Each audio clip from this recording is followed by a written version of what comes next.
Uma empresa brasileira conhecida em todo o país num ramo pra lá de disputado. Porém, assim como é famosa, ela também é controversa desde sua fundação.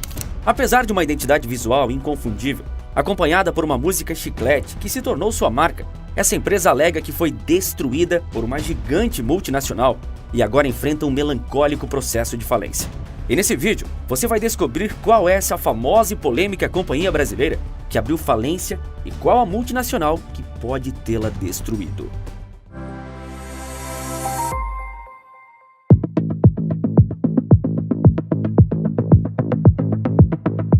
Pode ser que ele não sacie a sede, mas é muito difícil que alguém não goste de um bom refrigerante. Seja qual for o sabor, o refrigerante é uma bebida popular em todos os cantos do mundo. Se é sabor cola, se é de laranja ou guaraná, uva ou limão, não importa muito. Sempre haverá alguém disposto a tomar um gole da bebida gaseificada. Se é com ou sem açúcar é só um detalhe. O brasileiro também ama refrigerante, quaisquer que sejam suas variações. E de acordo com a consultoria internacional Euromonitor, nós consumimos em média 14 latas de refrigerantes por mês. As multinacionais dominam esse mercado, sendo as mais famosas Coca-Cola e PepsiCo. Mas o Brasil também tem refrigerantes 100% nacionais, como o Guaraná Antártica, feito a partir da fruta que só é encontrada na Amazônia brasileira. E esse é um refrigerante que deu muito certo, vendido há mais de um século e ainda muito querido pelo nosso povo. Só que existe uma outra empresa brasileira que por muito tempo lutou por um espaço no mercado controlado por Coca-Cola, PepsiCo e Ambev. Contudo, agora sua participação na prateleira dos supermercados decaiu ao ponto de ela ter sido esquecida, ainda que esteja em operação. E essa empresa é a Dolly Guaraná.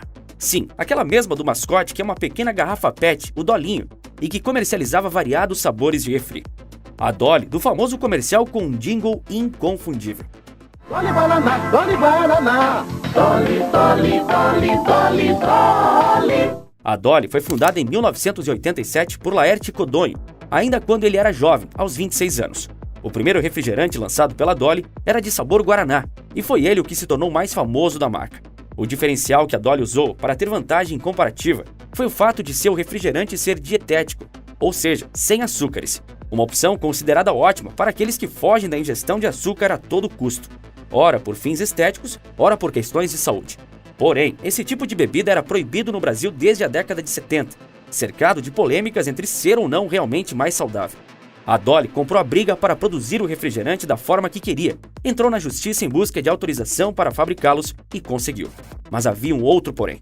A justiça só autorizou que a companhia de Laerte Codonho fabricasse os refrigerantes dietéticos. Na hora de comercializar, a Dolly foi informada de que não poderia vendê-los. Você entendeu a lógica disso? Pois é, nem eu. Mas a empresa de Laerte não se deu por vencida e voltou aos tribunais, agora para conseguir a autorização para a venda, e também conseguiu. E com o produto no ponto para ser vendido, era necessário algo fundamental para que as pessoas pudessem comprar a bebida: uma boa propaganda. É inevitável. Praticamente tudo que consumimos contém uma boa dose de marketing. Afinal, a atenção do consumidor precisa ser conquistada. De início, a Dolly se saiu bem no mercado paulista, o maior do país, o que era um bom sinal. Mas ela queria conquistar o Brasil. Para tanto, aliou seus já conhecidos preços baixos e os anúncios televisivos, privilegiando emissoras de TV aberta, com custo menor de tempo comercial, como a Rede TV no começo dos anos 2000. Como em horas de escassez é que a criatividade floresce, Laerte Codonho não era apenas o fundador e comandante da empresa, como também cabeça por trás das propagandas e anúncios da empresa. E foi dele a ideia e o desenho do mascote Dolinho.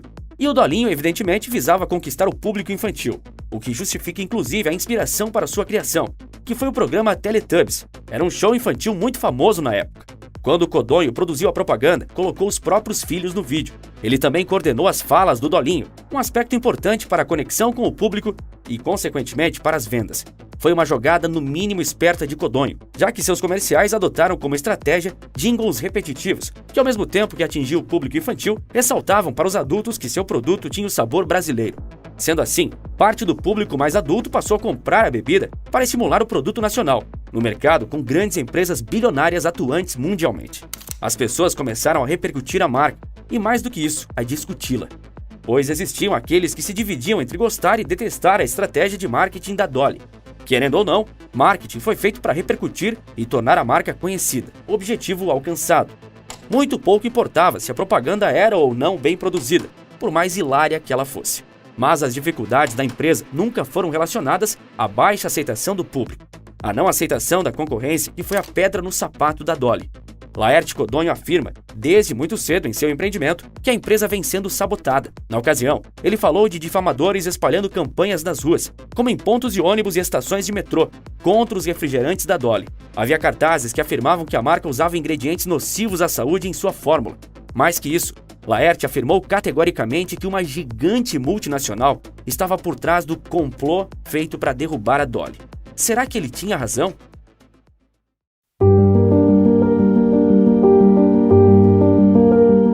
Laerte não fez uma ou outra acusações pontuais de sabotagem. Inúmeras vezes a Dolly e a Coca-Cola foram parar nos tribunais. O fundador brasileiro acusa até hoje a multinacional de fazer pressão junto aos fornecedores para que eles não negociassem com a Dolly. Também acusou a Coca-Cola de sonegação fiscal e de divulgar um e-mail falso sobre aqueles supostos danos à saúde provocados pelos refrigerantes Dolly. Codonho divulgou um vídeo em que alega ter sido coagido pela Coca-Cola, quando um grande executivo da fornecedora, Luiz Capistrano, afirma que a companhia brasileira seria varrida do mercado.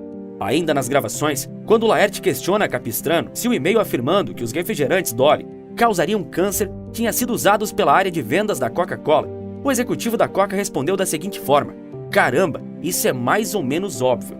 Laerte Codonho passou então a mostrar essa conversa em todo canto, até num programa de TV. E acredite, esse enredo de novela ficou ainda mais parecido com uma ficção, quando o dono da Dolly afirmou que a Coca-Cola usava folha de coca em seus refrigerantes. Mas sobre isso, ninguém nunca fez nenhuma demonstração científica, nem para sustentar a acusação, nem para testar a confiabilidade da bebida. Obviamente, a Coca-Cola desmentiu a história. E o embate Coca versus Dolly nos tribunais arrefeceu, pois aquela história não estava beneficiando nenhuma das partes.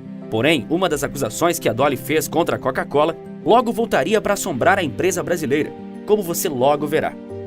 Sem mais nenhuma briga ou polêmica, a Dolly continuou a crescer.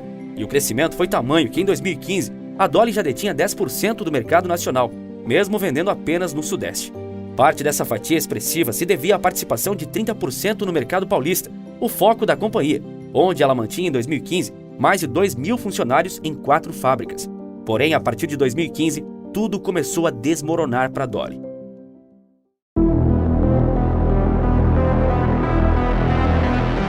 Você lembra que a Dolly acusou a Coca-Cola Brasil de cometer o crime de sonegação de impostos? Pois bem, a própria Dolly, em 2018, foi acusada de ter sonegado mais de 4 bilhões de reais em impostos desde 1990. E como se isso não fosse o suficiente, Laerte Codonho também foi acusado de estar envolvido em diversos crimes, acusações de ocultação de patrimônio, lavagem de dinheiro e formação de quadrilha o levaram a ser investigado pela Polícia Federal, que por tabela também fez operações na Dolly. Diante das acusações, ele afirmou que estava sendo sabotado por seu próprio contador, Rogério Raut, dono da empresa de contabilidade R&D. Foi comprovado que ao executar um esquema de desvios de documentos e guias fiscais, o contador desviou mais de 100 milhões de reais da Dolly para o próprio bolso. A companhia pagava as guias que o contador falsificava, enquanto imaginava estar pagando isso à Receita Federal. Esaú Domingues, sócio da contabilidade, foi quem delatou o esquema. Mas antes disso, Laerte Codonho e Rogério Raut foram presos. Em 10 de maio de 2018, o fundador da Dolly foi aprisionado por fraude fiscal. Ao chegar na delegacia, ele segurava um cartaz que dizia "preso pela Coca-Cola". A multinacional disse à época que não comentaria processos judiciais em que não estava envolvida. Porém, apenas 8 dias depois de sua prisão, Laerte Codonho foi solto. Raut também não ficou muito tempo atrás das grades, mas em 2019 foi condenado por litigância de má-fé ao mover uma ação na Justiça Trabalhista contra a Dolly. E um mês após Codonho ser solto, sua empresa entrou com um pedido de recuperação judicial, fechou uma fábrica e demitiu cerca de 700 funcionários. Após tudo isso, Codonho não voltou a ser preso e a Dolly comemorou algumas vitórias. A Justiça reconheceu, em vez de devedora, a empresa é credora da Receita, quando declarou que os créditos que a Dolly tem ao comprar e produzir na Zona Franca de Manaus são suficientes para quitar seus impostos com sobra. No estado de São Paulo, a Dolly sofreu uma cobrança indevida de ICMS, pois o débito pertencia a uma franqueada da Dolly e não a ela própria. Como as acusações de crime contra o fisco não prosseguiram, Laerte Codonho voltou a se dizer que foi vítima de um golpe orquestrado pela Coca-Cola em parceria com o contador Rogério Raut e o Ministério Público, e chegou a processar os promotores por abuso de autoridade, processo que venceu. A Dolly alegou suspeição nas investigações estaduais, pois a empresa que colaborou com a Receita Paulista no caso da sonegação fiscal, a Nelway, tem a Coca-Cola como investidora. O Ministério Público Paulista concordou com o pedido de suspeição. Novas acusações vieram e voltaram contra a Laerte Codonho nos últimos 3 anos, como no caso da franqueada já mencionada. Inclusive, na ocasião, a Justiça Paulista encontrou apenas R$16 nas contas do dono da Dolly ao bloquear as contas dele.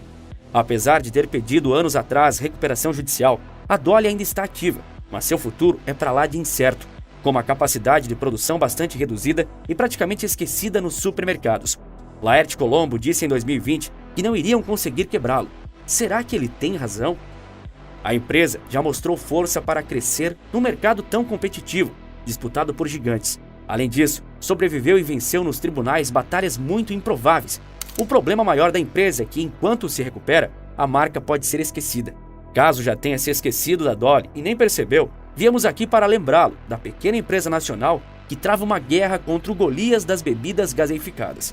Pode ser que ainda não seja tão tarde. E se você tem a curiosidade de saber quem sou eu, que está por trás do canal e como eu fiz isso virar um negócio altamente lucrativo e seguro, sem precisar aparecer, usando um computador e um pouco do meu tempo, está liberada uma aula 100% grátis, ensinando passo a passo de como qualquer pessoa pode fazer o mesmo, sem precisar largar o emprego atual ou ter algum conhecimento especial. Assista clicando no primeiro link da descrição ou apontando a câmera do seu celular para o QR Code aparecendo agora na sua tela. E aproveita também para seguir a gente no Instagram. Eu tô começando um conteúdo diferenciado por lá. E se eu fosse você, não perderia tempo em ver.